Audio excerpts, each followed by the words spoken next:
11장 32절에서 40절까지.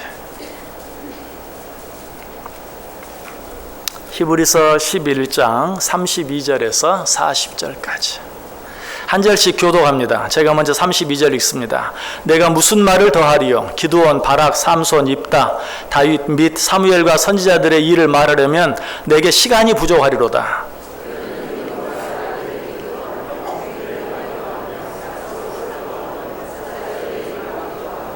불의 세력을 멸하기도 하며 칼날을 피하기도 하며 연약한 가운데서 강하게 되기도 하며 전쟁에 용감하게 되어 이방 사람들의 지인을 물리치기도 하며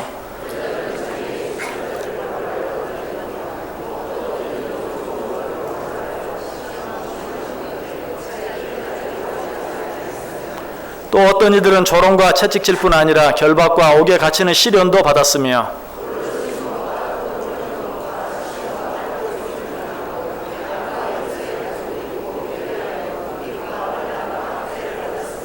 이런 사람은 세상에 감당하지 못하느니라. 그들이 광야와 산과 동굴과 토굴에 유리하였느니라.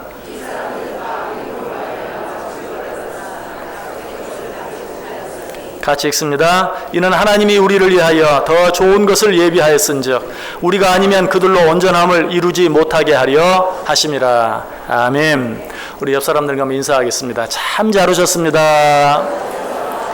큰 은혜 받으시기 바랍니다. 여러분 2주 만에 뵈니까 참 너무 반갑습니다. 잘 지내셨습니까? 제가 보고 싶으셨습니까? 아이고 감사합니다. 1부 때는 대답이 없어가지고 제가 좀 저도 여러분 많이 보고 싶었습니다. 건강하게 뵐 수 있어서 너무 감사하고 여러분의 기도 덕분에 건강하게 잘 다녀와서 너무 감사합니다. 저는 오늘 종교개혁 500주년 기념으로 종교개혁지들을 이렇게 탐방하고 돌아왔는데요. 탐방하면서 받은 은혜가 너무 커서 여러분들 그 은혜를 함께 나누는 시간을 갖기를 원합니다. 그런데 정말 내용도 너무 많고 받은 은혜도 너무 크고 하다 보니까 오늘 1부 예배 20분이나 초과했어요. 제가 그런 적이 없잖아요. 근데 2부 예배는 그렇게 초과하면 안 될 것 같아서 2부 예배는 사진들을 좀 보면서 사진들 중심으로 말씀을 좀 간단하게 전해야 되겠다 하는 그런 생각이 듭니다. 사진들을 보면서 제가 지나왔던 그런 장소들을 여러분과 함께 다시 한번 돌아보면서 함께 은혜 받기를 원합니다. 첫 번째 사진 한번 보여주시기 바랍니다.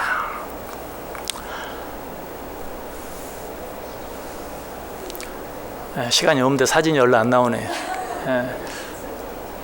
1부 때 했던 분과 또 다른 분인가요? 이렇게. 예. 자, 이 사진은 독일에 있는 루터의 동상입니다. 한 가운데 있는 분이 마르틴 루터인데요.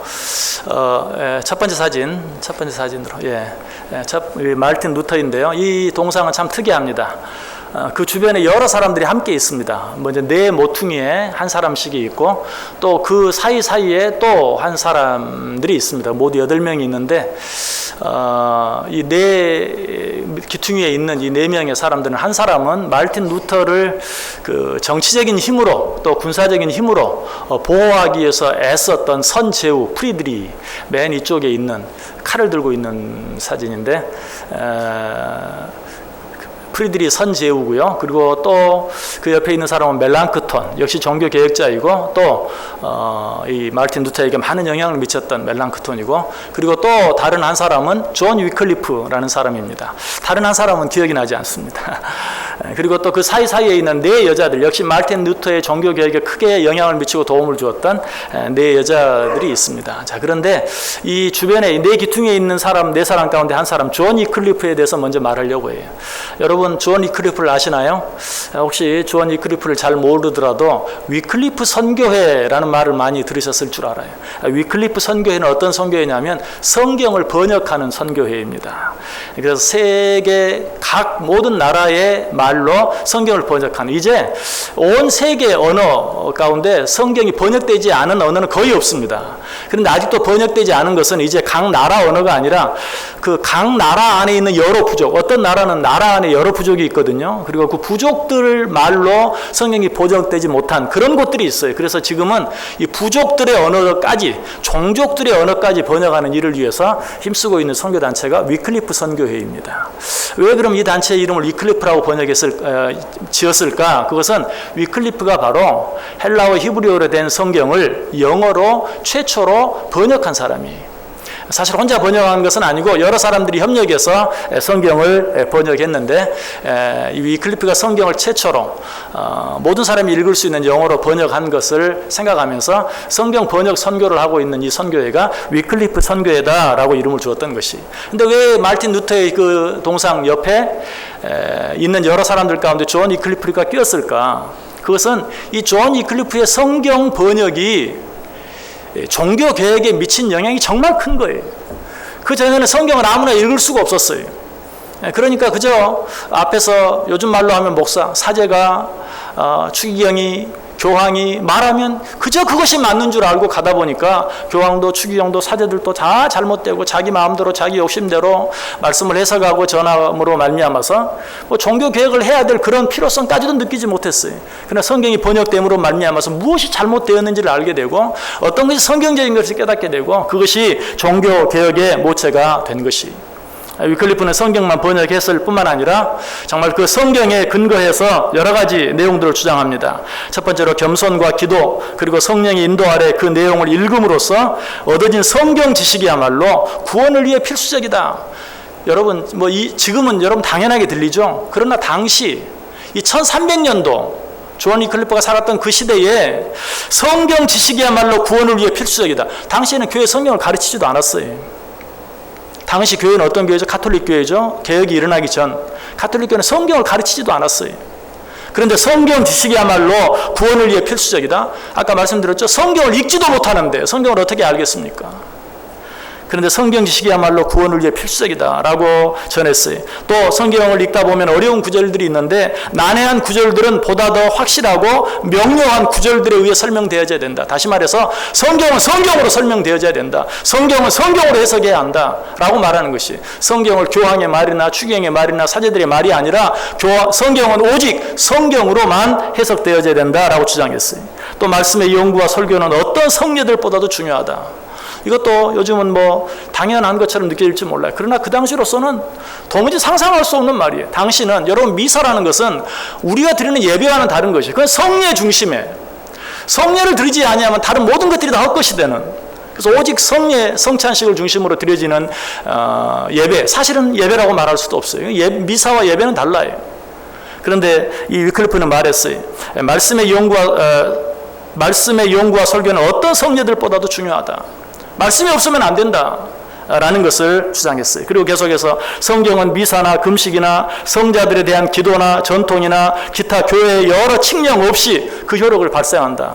이것도 당시에는 감히 말할 수 없는. 왜? 당시에는 교황이 성경에 대해서 이렇다라고 이야기하면 그런 줄 알고 어떤 종교회의에서 어떤 칙령을 발표하면 그 칙령이 성경보다 위에. 그러나 위클리프는 말했어요.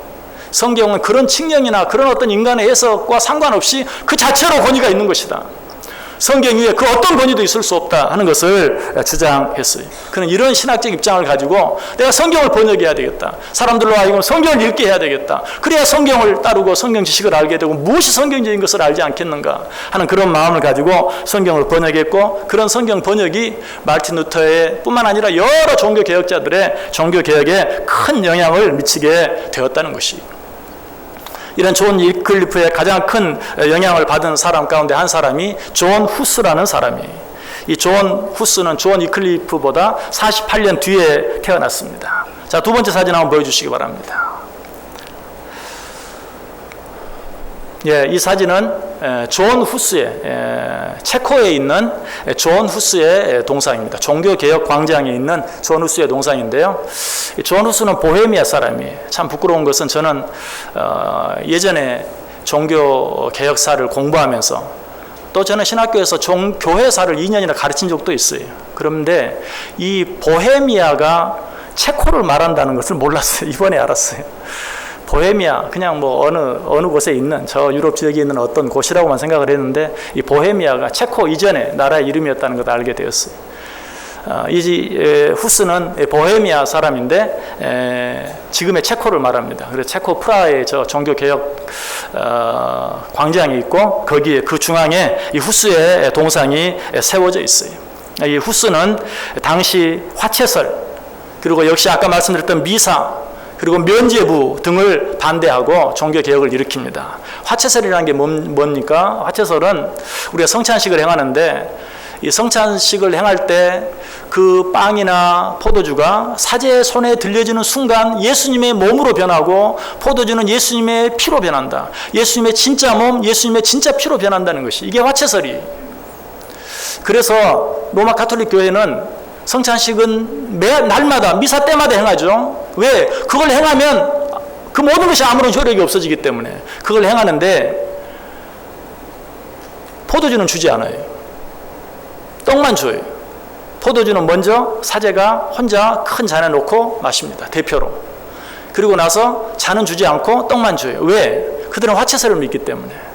사제의 손에 들려지는 순간 그 포도주는 예수님의 진짜 피가 되고 떡은 예수님의 진짜 살이 돼요. 그런데 혹시라도 성도들이 평신도들이 잔을 받다가 흘리면 어떻게 돼요? 예수님의 피를 땅에 흘려버리는 게 되잖아요. 그야말로 쏟아진 물이라고 이 흘린 물은 다시 주워 담을 수가 없어요. 이건 엄청난 불경건이에요. 있을 수 없는 일이. 그래서 이 포도주를 평신도들에게 주지 않고 이거는 사제들만 대표로 마시고 떡만 나누어 주는 것이. 이게 화채설. 이건 잘못된 것이다. 이것은 우리가 예수님의 명령에 따라 예수님께서 이 일을 행함으로 나를 기념하라고 해서 그 명령에 따라 주님을 기념하는 것이지 화채설은 잘못된 것이다. 화채설을 부인했어요. 아까 말씀드렸던 것처럼 유클리에프 동일하게 미사 이거 잘못된 것이다. 성찬식을 행해야만 모든 것이 되는 것은 아니다. 성찬식을 행해야만 구원을 받는 게 아니다. 하나님의 말씀이 더 중요하고 하나님의 말씀 중심이 돼야 한다라고 전했어요. 그리고 또 한 가지 면죄부 이거 잘못된 것이다. 면죄부를 사기만 하면 죄 용서함을 받는다는 이런 가르침은 잘못된 것이다 하는 것들을 주장했어요. 여러분 이런 가르침들은 당시로서는 너무나 획기적인 것이고 정말 로마 가톨릭 교회 전체를 뒤집는 아주 뒤흔들어 놓는 그런 내용들이었어요. 그래서 이 후스는 곧 잡히게 되고 그리고 종교 재판을 받게 돼요. 또 이 후스는 뿐만 아니라 이 화채설, 미사 그리고 면죄부 등과 더불어서 교황 무호설까지도 반대했어요. 로마 가톨릭은 지금도 교황은 무호하다는 사실을 믿어요. 그래서 교황이 말하는 것은 성경 위에 있어요. 교황이 말하면 지금의 교황도 다른 모든 면에서는 많은 사람들의 존경을 받고 있는데 동성애에 대해서는 상당히 관대한 편이에요. 만약 그가 동성애를 허용하면 이 동성애는 성경적인 것이 되는 것이 이처럼 성경이 뭐라고 말했든지 교황이 거기에 대해서 뭐라고 해석하든지 뭐라고 말하면 그것이 성경보다 위에 있는 권위가 돼요. 그래서 지금까지 로마 가톨릭의 여러 교리들이 수없이 많이 바뀌었어요. 그것이 결국은 뭘 말합니까? 이전 교황이 말했던 것을 이후 교황이 바꾸고 이후 교황이 말해서 그 다음에 또 바꾸고 이건 뭘 말해요? 교황이 무호하다는 교황이 흠이 없다는 것을 스스로 부인하는 교황은 흠이 있다는 그러니까 새로운 교황이 새 것을 만들고 이전 것을 부인하고 새로운 것을 말하죠. 대표적인 한 가지 우리가 가장 잘 이해할 수 있는 것 한 가지만 이야기한다면 우리 교회 로마 가톨릭에서 성인으로 숭배하는 많은 사람들 대부분 어떤 사람들입니까? 제사를 반대하다 죽은 사람들이 제사를 반대하다 죽었어요. 그래서 그들을 성인으로 세웠어요. 그런데 지금은 어떻습니까? 로마 가톨릭 제사 인정합니다. 그건 단순히 문화일 뿐이다. 괜찮다. 그렇다면 이전에 제사를 반대하다가 죽은 성인들은 뭐예요? 정말 감히 그렇게 말할 수 없지만 개죽음 당한 거죠. 그 당시 교황이 제사가 괜찮다고 했으면 안 죽어도 되는데 그때는 절대 안 되는 것을 지금은 된다고 말해서 잘못 태어나서 죽고 만 거예요. 그런 자를 또 성인으로 숨긴다는 게 얼마나 우습습니까? 이처럼 교황 무호설 이런 것들은 너무 잘못된 것이 이 존 후스는 그런 것들을 반대하다가 결국은 고발당하고 종교재판에 끌려가서 종교재판을 받게 돼요. 다음 사진 한번 보여주세요. 바로 저 뒤에 보이는 성당이 존 후스가 재판을 받은 성당입니다. 존 후스는 저 성당에서 재판을 받고 그 자리에서 화형에 처할 것이 결정되고 그 자리에서 끌려나가서 저 성전 맞은편에 있는 광장에서 화형을 당하게 돼요. 그 다음 사진 한번 보여주세요. 저 아까 성당 그 맞은편, 광장 맞은편 쪽에 보면 저런 바닥에 그림이 그려져 있어요. 저기에 보면 1621년이라고 쓰여져 있죠. 그게 존 후스가 죽은 날입니다. 그리고 위에 21이라고 있는데 거기에 그때 죽은 사람들의 숫자예요. 바로 그 가쪽에 보면 X자가 표시되어 있죠. 존 후스와 죽은 사람들이 그 처형된 그 자리, 그 위치를 X로 표현하고 있어요. 그 옆에도 여러 개가 있고요. 그 뒤에 담장으로 가려져 있는데 그 안쪽에 보면 또 더 많은 것들이 있는데 공사를 하고 있어서 가려져 있어서 저것밖에 볼 수 없었어요. 그 다음 사진 한번 보여주세요. 저 자리는 존 후스가 그 자리에서 화형당했던 바로 그 자리. 그래서 이 종교개혁 광장에는 존 후스의 동상도 있고 존 후스가 종교재판을 받던 성당과 그 맞은편에는 그가 화형당했던 그런 자리들이 거기에 있어요. 존 후스는 이처럼 화채설이나 미사나 교황 무호설이나 면죄부 등을 반대하다가 화형에 처해졌던 것이. 이렇게 후스는 죽었어요. 그러나 거기에서 그의 개혁운동이 끝나지 아니하고 그 후스로 말미암아 두 종교개혁파가 생겨납니다. 하나는 칼릭스틴이라는 온건주의파가 생겨나고 또 한 가지는 타보라이츠라는 아주 극단주의파가 생겨나요. 다음 사진 한번 보여줘 보세요. 자, 저기 보면 이제 그 밑에 타보라라고 쓰여져 있는 글씨가 보이시는지 모르겠는데 그 타보라이츠, 이 타보라이츠라는 말은 타보라 사람들이라는 뜻이에요. 후스를 좇는 극단주의적인 종교개혁자들이 모여서 종교개혁 투쟁을 했던 곳인데 그것을 기념해서 저기에 기념관이 만들어져 있어요. 그런데 그 다음 사진 한번 보여줘 보세요. 저것은 이제 타보라 동네를 모형으로 만들어 놓은 것이고요. 그 다음 사진. 저 동네 밑에는 전체가 지하 요새화 되어 있어요. 다음 사진 한번 보여주세요.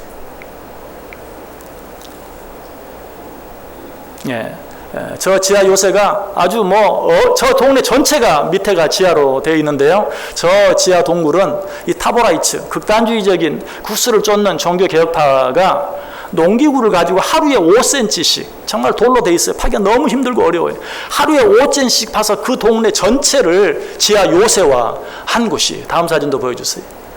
또 다음 사진, 저기 보면 살았던 흔적들이 뒤에 그대로 사는 모습들을 재현해 놓은 것이고요. 그 다음 사진. 아주 어떤 데는 굉장히 좁습니다. 허리를 펴고 갈 수도 없을 만큼 그런 지역들도 있고요.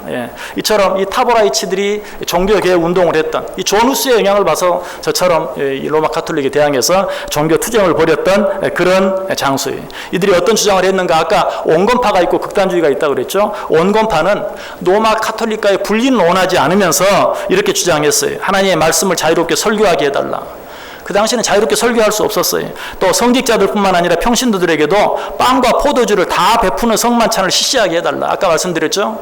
빵만 주고 포도주는 주지 않는 그런 말고 빵과 포도주를 다 주는 그런 성만찬을 행하게 해달라. 또 도덕적 개혁을 수행하라 라는 그런 슬로건을 내걸고 종교개혁을 했고, 이 극단주의적인 아까 그 타보라라는 동네에서 아주 요새를 만들고 싸웠던 이 타보라이츠들은 보다 극단적으로 로마 가톨릭 교회는 거짓교회다, 허위교회다, 그들과의 완전한 분리를 선언하고 그들도 여러 가지를 주장합니다. 오직 성경만이 기독교인들의 신조와 생활을 위한 유일한 기준이 되며 화채설은 오류이고 고행 및 종부성사는 폐지되어야 하고. 종부성사라는 게 뭔가? 이거는 사람이 죽을 때 마치 세례를 받는 것처럼 죽을 때 받는 세례예요. 아무리 신앙생활을 잘해도 이 종부성사를 못 받으면 구원을 못 받아요. 그래서 로마 가톨릭 교회 신부들은 반드시 휴대하는 성찬기를 반드시 가지고 다닙니다. 그래서 어디서라도 누가 임종한다고 하면 즉시 달려가기 위해서. 저는 그런 게 없습니다. 제가 열심히 부족하고 사랑이 부족해서가 아니라 혹 어떤 사고를 그걸 놓친다 하더라도 그것 때문에 구원을 받고 받지 못하는 것은 아니기 때문에, 물론 어떤 사람이라도 병석에 세례받기를 원하면 달려가서 즉시 줘야죠. 그렇게 하지만 그것이 구원의 절대적인 요건이 아니기 때문에 그렇게까지는 하지 않아요. 그런데 로마 가톨릭의 종부성사, 죽기 직전에 받는 세례, 이걸 받지 아니하면 또 모든 게 헛것이 되고 말아요. 그래서 이런 화채설, 그 다음에 이 종부성사 같은 것들은 잘못된 것들이다, 이거 폐지되어야 한다라고 했고요. 연옥, 죽은 자들을 위한 성자의 기도, 성상 및 성유물의 숭배, 이런 것들은 모두 미신들이다라고 규정하면서 종교 개혁을 벌이고 그 지하 요새를 만들어 놓고 정말 죽기까지 싸웠던 것이. 어쨌든 이들로 말미암아서 생겨진 그런 교단이 있다면 모라비아 형제 교단, 지금도 있는 이 모라비아 형제 교단이 그들의 뒤를 이어서 만들어진 그런 교단이에요. 어쨌든 방금 말씀드린 존 위클리프와 존 후스는 그렇게 해서 역사의 뒤안길로 사라졌어요. 이들의 종교 개혁은 정말 너무나 힘들고 어려운 것이었어요. 감히 상상할 수 없는 때에 상상할 수 없는 일들을 한 것이. 그래서 후세 사람들은 이들을 종교 개혁의 새벽 별들이다라고 그렇게 부릅니다. 자, 그런데 존 후스의 이런 종교개혁은 거기서 끝나지 않냐고 그 후 약 100년 뒤에 또 이 세상에 나타난 마르틴 루터에 의해서 계속되게 됩니다. 루터의 할아버지 하인리라는 사람이 있는데 이 사람은 굉장히 재력가였어요. 근데 당시에는 그 자신의 재산을 장남에게 상속하지 않고 막내에게 상속하는 법이 있었어요. 어떻게 그런 법이 있나? 그러나 사실은 좀 타당한 거, 얘기를 듣고 보니까 타당한 것 같아요. 왜? 장남은 좀 더 부모와 같이 있으면서 부모의 도움을 받으면서 자기의 삶을 개척해 나아갈 수 있는 기회와 시간이 있는데 막내는 늦게 태어나서 그럴 기회가 없는 거예요. 그래서 아버지의 부모의 재산을 막내에게 상속하는, 그래서 루터의 아버지는 장남이었기 때문에 상속받을 권리가 없어서 일찍 아버지를 떠나서 아이슬레벤이라는 곳으로 이사를 갑니다. 루터는 거기에서 태어나게 돼요. 자, 그 다음 사진 한번 보여주세요.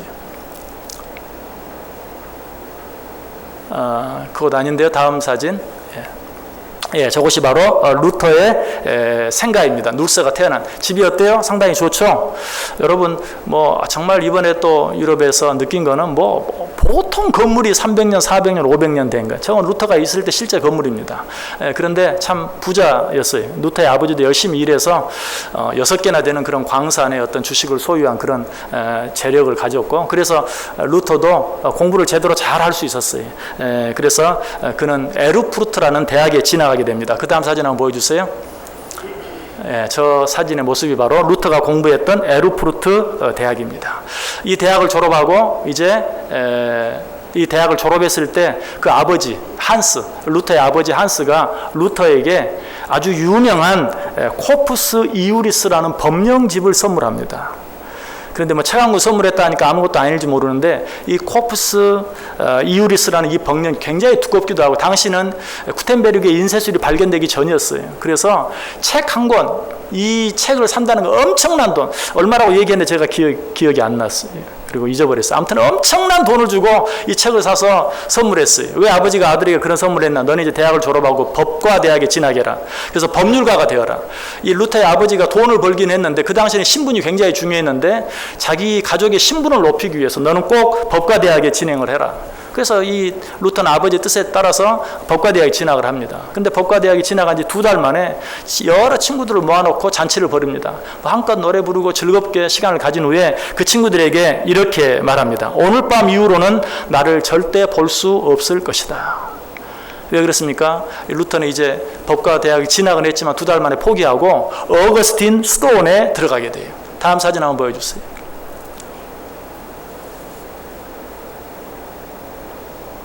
다음 사진 한번 보여주세요. 예, 어거스틴 스토온입니다. 어거스틴 스토를 받았던 어거스틴 스토온. 왜 갑자기 루터가 법과대학을 그만두고 어거스틴 스토온에 들어가게 되었는가? 그것은 당시에 그 극단적인 경건주의의 영향을 받았기 때문에 그래요. 당시 극단적인 경건주의라는 것은 정말 고행을 행하고 그 다음에 자기의 몸과 마음과 생각까지라도 온전히 어떤 유혹도 미치지 않도록, 어떤 유혹에도 빠지지 않도록 정말 순결하게 하고 깨끗하게 하고 성결하게 해야만 구원받을 수 있다는 극단적인 경건주의. 이 어거스틴이 아마 대학을 공부하고 법과대학을 공부하면서 세상의 유혹과 많이 접했던 것 같아요. 그래서 이 극단적인 경건주의의 영향을 받은 이 루터가 이래서는 안 되는데, 이래서는 구원받을 수 없는데 라는 생각에 법과대학을 때려치고, 아버지가 그렇게 원했던 법과대학을 때려치고 어거스틴 스토온, 당시에 스토온 가운데서도 가장 규율이 엄하기로 유명했던 이 어거스틴 스토온에 들어간 것이, 그가 이런 스토온에 들어가게 된 데는 여러 가지 이유가 있을 것이라고 많은 사람들이 추측을 해요.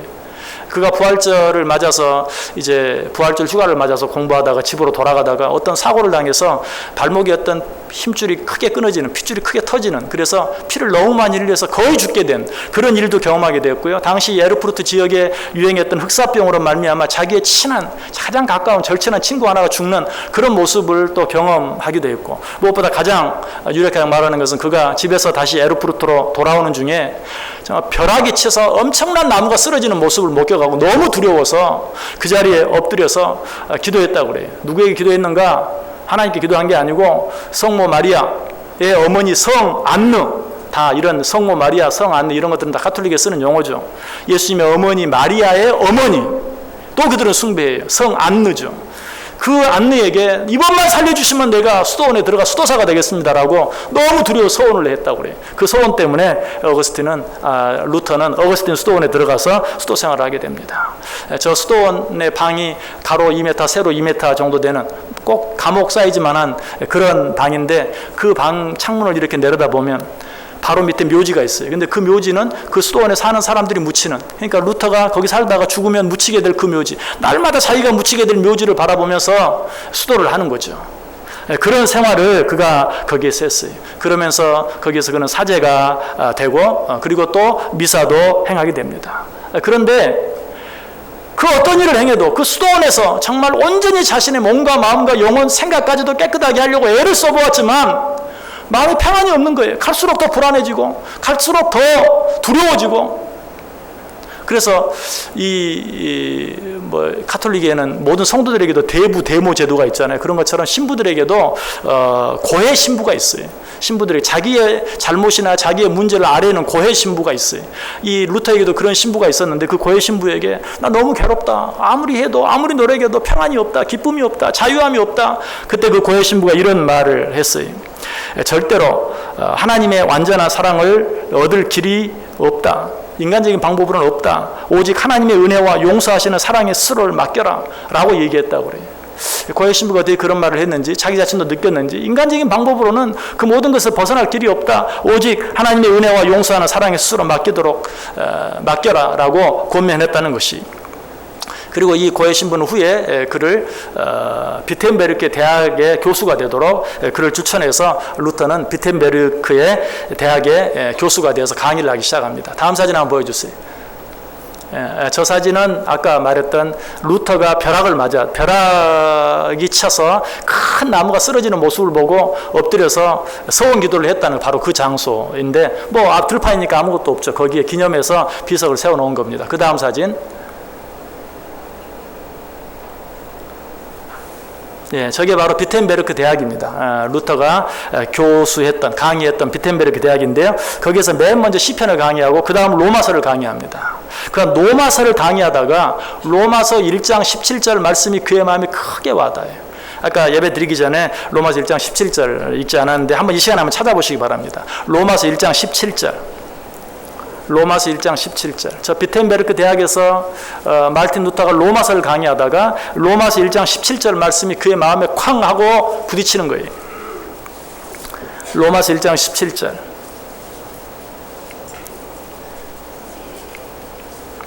우리 같이 읽습니다. 복음에는 하나님의 의가 나타나서 믿음으로 믿음에 이르게 하나니 기록된 바 오직 의인은 믿음으로 말미암아 살리라 함과 같으니라. 오직 의인은 믿음으로 말미암아 살리라. 이전에도 루터는 이 말씀을 알았어요. 그런데 그때는 어떻게 생각했냐면 하나님의 의가 나타나서 믿음으로 믿음에 이르게 한다. 이 말이 하나님의 공의가 나타나서 잘못한 사람은 벌 주고 잘못한 사람에게는 매를 때려서 기어이 하나님의 의를 이루게 만든다라고 생각했어요. 그러니까 두렵죠, 항상. 그런데 이 의가 그런 의가 아니라 예수 그리스도께서 우리를 위해 십자가에 달려 주심으로 말미암아 주어진 의라는 사실을 깨닫게 되는 것이, 예수 그리스도의 십자가의 의로 말미암아 우리가 구원함을 얻는다는 사실을 이 말씀을 통해서 그가 깨닫게 돼요.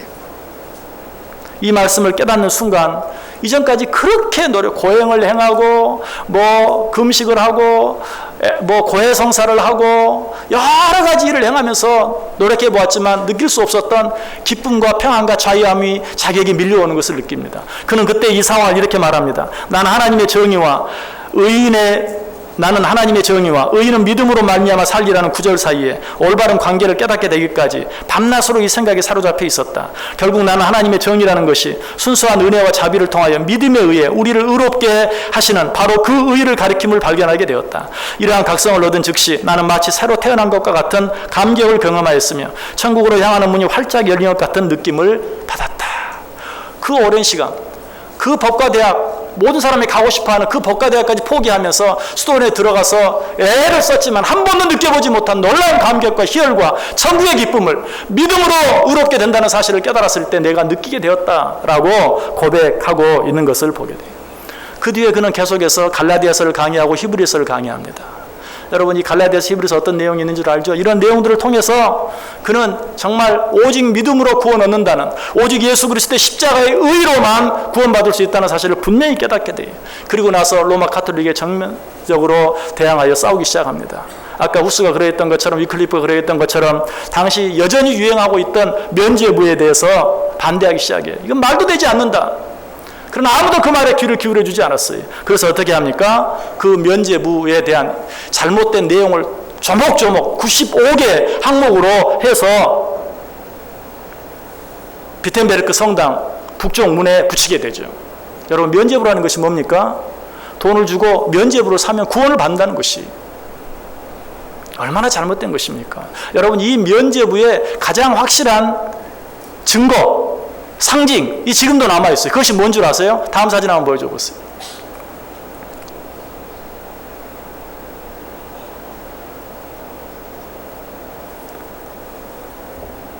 저게 지금 면죄부 통입니다. 루터의 박물관에 있는, 루터가 10개월간 숨어 있었던 그 성에 있는 면죄부인데 가운데 동그란 게 있죠. 그 동그란데 꼭 저금통 동전 들어가는 것처럼 구멍이 뚫려 있어요. 당시에 지폐는 없었다고 그래요. 동전만 넣었어요. 그래서 동전을 거기에 넣으면 땡그랑 하고 소리가 납니다. 통이 크기 때문에. 바로 그 땡그랑 소리가 우리를 천국으로 인도하는 소리다. 이 사람이 천국에 이르게 되었다는 것을 보증해 주는 소리다라고 했다고 그래요. 거기에 면죄부. 그 다음 사진 보여주세요. 예, 면죄부를 사기 위해서 돈을 넣는 헌금통의 내부이고요. 그 다음 사진. 예, 저희가 바로 성 베드로 성당이에요. 아까 지금도 남아있는 면죄부의 가장 확실한 증거가 무엇인가? 교황이 머물고 있는 이탈리아 바티칸에 있는 성 베드로 성당. 저 성 베드로 성당을 건립하기 위해서 면죄부를 가장 많이 팔았어요. 면죄부를 파는 것만으로 부족해서 면죄부 가운데도 특별한 면죄부, 절대 면죄부라는 것을 만들어서 팔므로 말미암아 지금 카톨릭의 상징인 저 가운데 도움이 있는 곳이 바로 성 베드로 성당이죠. 그 옆에 있는 건물에 교황이 머물고 있어요. 가끔 명절, 성탄절이나 부활절이 되면 교황이 저 옆에 있는 건물 창문을 열고 나와서 이렇게 미사를 직전하고 말씀을 전하는 그런 모습을 보셨죠? 바로 로마 교황청이 지금 가장 핵심, 가장 중심인 저 건물이 면죄부로 말미암아서, 아니 그보다 더 심한 절대 면죄부로 말미암아서 지어졌다는 사실, 얼마나 아이러니한 사실입니까? 아직도 그들은 그것을 부인하지 아니하고 잘못된 것을 인정하지 않고 있는 것을 보게 돼요. 이 모습을 본 루터가 지금도 그러한데 그 당시는 얼마나 심했겠어요. 루터가 이 모습을 보고 반박했지만 아무도 따라주지 않고 노아 교황청은 끄떡도 하지 않으니까 95개조 반박문을 그 캐슬 성당이라는 성당에, 성당 북쪽 문에 붙입니다. 자, 다음 사진 한번 보여주세요. 저 성당이 꼭 성처럼 생겼죠. 그래서 캐슬, 성 모양의 성당이라고, 캐슬 성당이라고 하는데 저 성당의 북쪽 문에 95개조 반박물을 만성절이라는 절기, 이 만성절은 가톨릭에 있는 절기인데 All Saints Day, 그러니까 그들이 섬기는 모든 성인들을 한꺼번에 섬기는 날이, 그 만성절에는 큰 잔치이기 때문에 사람들이 많이 모여요. 그래서 그들이 모일 것을 기대하고 저 그 만성절 절기에 맞춰서 저 성당의 북쪽 문에 95개조 반박문, 면죄부가 잘못되었다는 반박문을 붙이고, 누구라도 여기에 대해서 나와 토의하고 싶은 사람이 있으면 나와라, 나랑 토의하자 하는 그런 반박문을 붙였던 것이. 그 다음 사진 보여주세요. 저거는 이제 캐슬 성당의 안쪽 내부 모습이고요. 그 다음 사진. 저게 바로 북쪽 문에 붙여진 면죄부를 반박하는 95개 항목의 내용입니다. 그 당시는 종이로 붙였죠. 그런데 그걸 아예 지금은 동판에 새겨서 저렇게 만들어 놓은 것이 그 95개조 반박문을 이처럼 새겨 놓았습니다. 이 일로 인해서 결국은 이제 마틴 루터도 어때요? 존 후스와 똑같이 로마 교황청에 고발되게 되고, 면죄부에 대해서 직접적으로 부인하고 저렇게 성당 문에다가 면죄부가 잘못됐다는 항문을 공공연하게 그런 반박문을 붙이고 해서 결국은 그도 고발을 당하게 되고 웜스 회의에 출석하라는 그런 요구를 받게 돼요. 그래서 루터는 그렇게 말합니다. 거기에 뭐 사탄이 저 지붕에 귀하장만큼 많다 하더라도 나는 가겠다. 사람들은 주변에서 말리는데 가지 말라. 존 후스도 생명을 지켜주겠다는 보장을 받고 갔지만 결국은 그 자리에서 화형당하고 말았지 않느냐. 너도 가지 말라. 너도 가면 죽는다 하면서 가지 말라고 했는데도 그는 그곳을 향해서 갔어요. 자, 그 다음 사진 한번 보여줘 보세요. 저것은 이제 거기에서 루터가 재판을 받던, 서서 재판을 받던 그 자리, 건물은 없어지고 서서 재판을 받던 그 자리에 루터가 섰던 자리에 신발을 만들어 놓았어요. 그 다음 사진 한번 보세요. 제가 그 신발 안에 들어가서 한번 서 보았습니다. 나도 과연 그렇게 대답할 수 있겠는가? 그때 루터가 뭐라고 대답한 줄 아세요? 이렇게 대답했어요. 존엄하신 폐하와 높으신 분들께서 단순 명료한 답변을 요구하시므로 저는 아무런 추석도 단서도 붙이는 일 없이 이렇게 대답하겠습니다. 제가 성경의 증거나 명백한 이성에 의하여 다른 확신을 갖지 않는 이상 저는 제가 인용한 성경들에 의해 사로잡혀 있으며 저의 양심은 하나님의 말씀에 의해 포로가 되어 있습니다. 저는 아무것도 철회하지 않을 것이며 철회할 수도 없습니다. 왜냐하면 양심에 거슬러 행동하는 것은 안전한 것도 옳은 것도 아니기 때문입니다. 저는 어떻게 다른 방도를 취할 도리가 없습니다. 제가 여기 섰으니 하나님이여 도우시옵소서. 아멘 이라고 외쳤다는 것이 바로 저 자리에 서서 종교 재판을 받으면서 거기에서 외쳤어요. 다행히 이 재판에서 그는 죽지는 않았어요. 그러나 그 일 후에 많은 사람들이 빨리 이 웜스를 터놔라. 언제 너를 잡아 죽일지 모른다. 라고 사람들이 종용해요. 그러나 루터는 자유로 떠나지 않았어요. 그런데 이 루터를 사랑했던 선제후 프리디라는 사람이 이 루터를 납치를 하다시피 해서 바르트부르크라는 성으로 그를 데리고 갑니다. 그가 잡혀 죽지 않게 하기 위해서 바르트부르크 성으로 그를 데리고 가요. 자, 그 다음 사진 한번 보여주세요.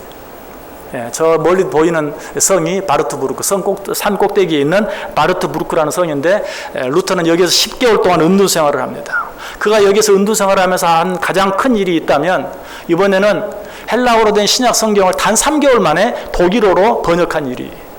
거기 보면 성경을 번역했던 책상과 번역하면서 막 사탄이 그를 괴롭혔던 그런 흔적들 이런 것들을 다 그림으로 얼마나 사탄이 괴롭히든지 막 잉크를 집어 던졌던 그런 모습들이 벽에 그 흔적들이 그대로 남아있는 그런 모습을 보게 돼요. 어쨌든 저기에서 루터는 정말 육체적으로도 굉장히 힘들고 여러 가지 많은 병 때문에 고생하면서도 독일어로 성경을 번역하는 그런 일이 있었어요. 그리고 나서 거기에서 나와서 자기가 태어난 아이슬레벤으로 돌아가게 되었는데 거기에서 하나님의 부름을 받고 세상을 떠나게 됩니다. 그 다음 사진 한번 보여주세요. 저거는 이제 바르트부르크 성 안의 모습이고요. 그 다음 사진. 저 사진은 이제 루터가 죽기 직전에 루터가 마지막으로 설교했던 교회입니다. 루터가 마지막으로 설교했던 교회. 그 다음 사진 한번 보여주세요. 저 교회를 방문한 날이 마치 주일이었어요. 지난 주일. 그래서 저 교회에서 우리가 주일 예배를 드렸습니다. 그래서 다음 사진 한번 보여주세요. 그 예배 시에 함께 참여했던 사모님들이 특송을 하는 그런 모습입니다. 루터가 마지막으로 설교했던 그 교회에서 우리가 예배 드리면서 특송하는 모습이에요. 그 다음 사진이요. 저건 이제 마르틴 루터가 임종 직전에 찍었던 사진이 아니고 그림이죠. 그림인데 좀 큰 사진, 그 다음 사진 한번 보여줘 보세요. 얼굴이 많이 부어 있어요. 전혀 우리가 알고 있는 루터의 얼굴이 아니에요. 그런데 저 얼굴은 그가 지병으로 인해서 정말 얼굴이 퉁퉁 부어 있는 그런 상태로 임종을 맞았기 때문에 그 죽은 상태의 그 모습이 저렇다. 그런데 로마 가톨릭에서는 저 사진을 보면서도 루터를 비난하기 위해서 루터가 부를 축적하고 재물을 좋아하고 그로 말미암아 저 살찐 모습을 보라 이렇게 하면서 지금도 비난하고 있다고 그래요. 그러나 그런 게 아니고 병으로 인해서 몸이 부어서 죽기 직전에 그런 사진입니다. 그런데 저 임종 시에도 친구가 그에게 하나님의 아들이신 그리스도를 우리들의 구세해 주시어 대속주로서 고백하십니까? 라고 믿을 때 그는 분명하게 예! 라고 큰 소리로 거기에 대답하고 이 세상을 떠났다라고 역사는 기록하고 있습니다. 이것이 루터의 일생이에요. 자, 그 뒤를 위해서는 누가 있습니까? 존 칼빈이 있어요. 존 칼빈. 우리는 칼빈주의 후예들입니다. 우리 장로교는 칼빈주의에 의해서 만들어진 칼빈의 이론과 칼빈의 교리에 의해서 만들어진 교단이 바로 장로교예요. 이 칼빈도 루터의 영향을 받아서 루터가 주장했던 것처럼 면죄부, 미사, 교황 무호설, 여러 가지 화채설 이 모든 것들을 다 부인하고 역시 그도 오직 성경을 중심해서 여러 가지 많은 지금 우리가 믿고 있는 그런 교리들을 체계적으로 잘 정리해. 이 칼빈은 루터보다 약 65년 뒤에 태어난 사람이 그 시간적인 간격을 통해서 우리가 알 수 있는 것은 루터는 열심히 종교개혁을 했지만 신학적인 체계를 카톨릭 사제였던 루터가 종교개혁을 했지만 그것을 신학적으로 성경적으로 잘 정리할 시간이 없었어요. 이것을 그보다 훨씬 늦게 태어난 칼빈이 신학적으로 아주 잘 정리합니다. 그렇게 해서 그가 주장한 그런 교리들을 간단하게 정의해 보면 크게 5가지로 말할 수 있어요. 전적 타락. 우리 인간은 전적으로 타락해서 스스로 구원 얻을 능력이 없다. 아무리 노력해도 되지 않는다. 두 번째, 무조건적 선택. 하나님께서 그런 우리를 무조건적으로 선택해 주신다. 그리고 제한적 구속. 그러나 모든 자들을 선택해서 구원하시는 것은 아니다. 하나님이 택하신 자들을 구원하신다 하는 제한적 구속. 그리고 그러한 선택을 받은 자들은 절대로 그 하나님의 그 구속의 은혜에 저항할 수 없다. 저항할 수 없는 하나님의 주권적 은혜. 그리고 마지막 5번째, 하나님께서 이처럼 은혜로 구원한 자들은 끝까지 책임지신다. 성도의 견인. 이 5가지를 칼빈이 주장하고 이 교리를 믿고 따르는 교단이 바로 우리 장로 교단이에요. 개신교회는 기본적으로 이런 교단들, 조금씩은 차이가 있지만 기본적으로 이런 교단들을 다 인정하고 따르고 있어요. 이러한 종교 개혁을 마르틴 루터에 의해서 웨슬러, 후스, 마르틴 루터, 그 또 다른 종교 개혁자들 많죠. 그런데 그 일을 위해서 칼빈이 정말 기독교 강요라는 책을 통해서 오늘 우리가 믿고 있는 성경의 교리들을 가장 잘, 너무나 섬세하게, 너무나 정확하게 잘 교리로 정리해 놓고 일상을 떠나게 돼요. 다음 사진 한번 보여주시기 바랍니다. 이것은 칼빈이 태어났던 칼빈의 생가입니다. 이번 기독신보에도 보니까 저 앞에서 찍은 사진이 기독신보에 나와 있던데, 칼빈이 태어났던 칼빈의 생가. 또 다음 사진이요. 저것이 칼빈의 무덤이라고 하는데 칼빈의 무덤인지는 아무도 몰라요. 칼빈이 어디에 묻혀 있는지 정확히 알지 못해요. 왜 그런가? 칼빈은 자기의 이름이 드러날 것을 가장 두려워했다고 그래요. 혹시라도 내 이름이 드러날까 봐. 그래서 혹시 당시에 성인들을 숭배하는 것처럼 자기를 숭배할까 봐 가장 두려워했어요. 그래서 칼빈은 죽은 그 다음날 바로 매장이 됐고 어디에 매장되었는지조차 잘 알지 못해요. 여러 후세들이 그 무덤을 찾기 위해서 이리 찾고 저리 찾아서 저게 칼빈의 무덤이라고 추측을 하고 있을 뿐이지 칼빈의 무덤이라는 확실한 증거는 아무것도 없다고 그래요. 칼빈의 무덤은 어디에 있는지 알지 못해요. 그것이 칼빈의 신앙을 잘 말해주죠. 내가 드러나서는 안 된다. 나를 절대로 숭배해서는 안 된다. 나를 높여서는 안 된다. 오직 하나님만, 오직 주님만 높여야 된다 하는 그런 칼빈의 사상이 아직도 칼빈의 무덤이 어디 있는지 잘 알지 못하는 그 사실을 통해서 잘 나타나고 잘 알 수 있어요. 이외에도 정말 많은 것들을 정말 너무 바쁘게 너무 힘들었어요. 정말 새벽 5시에 일어나고 저녁 11시까지. 저는 그래도 좀 젊은 축에 끼는데 어떻게 그렇게 다들 하는지. 아무튼 너무 많은 시간 동안 너무 많은 것들을 보았는데 이 시간 다 말씀드릴 수는 없고 그 외에도 바울이 참수당한 곳, 그리고 바울이 갇혔던 곳, 그곳에 세워진 바울의 기념교회. 다음 사진 한번 보여줘 보세요. 네, 저것이 바울을 기념해서 바울이 죽었던 곳과 그리고 바울이 갇혔던 감옥을 그 장소에 기념해서 세워진 교회입니다. 그 다음 사진이요. 그 내부이고요. 그 다음 사진. 바울이 갇혔던 감옥입니다. 로마에 그대로 있는, 바울이 로마에 있을 때 갇혔던 감옥. 그 다음 사진이요. 저건 땅속에 있기 때문에 지금도 그대로 남아 있습니다. 역시 같은 모습, 내부 모습, 감옥 내부의 모습이고요. 그 다음 사진. 저 교회는 역시 독일을 방문했을 때 독일 통일의 주역이 됐던 유명한 교회 있죠. 성 니콜라이 교회. 그 교회는 가지 못해서, 시간이 없어서. 근데 그 교회와 더불어서 또 한 가지, 이 독일 통일의 아주 주역이 되었던 성 니콜라이 교회와 더불어서 또 한 가지 중요한 역할을 했던 성 토마스 교회입니다. 저 교회를 방문해서 정말 독일 통일을 위해서 기도했던 그런 독일 성도들의 그런 기도의 흔적들을 우리가 보았습니다. 또 그 다음 사진이요. 저것은 이제 마르틴 루터와 그 아내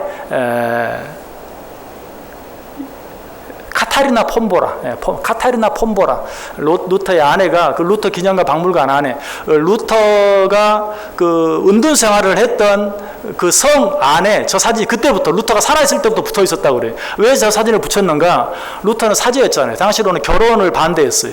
그런데 루터는 사제로서 결혼했어요. 루터가 그때 저 사진을 붙이면서 결혼은 성경적인 것이다. 하나님께서 에덴 동산을 창조하시고 남자와 여자를 창조하시고 결혼하도록 만드셨다. 그래서 자기의 결혼이 성경적이고 합법적인 것을 증명하기 위해서 자기가 은둔 생활하는 그곳에 자기와 자기 아내 사진을 나란히 이렇게 붙여 놓았다고 그래요. 그 사진이 지금도 있어요. 그래서 마르틴 루터와 그 아내 카타리나 폼보라의 사진이 저렇게 붙어 있는 모습을 보게 돼요.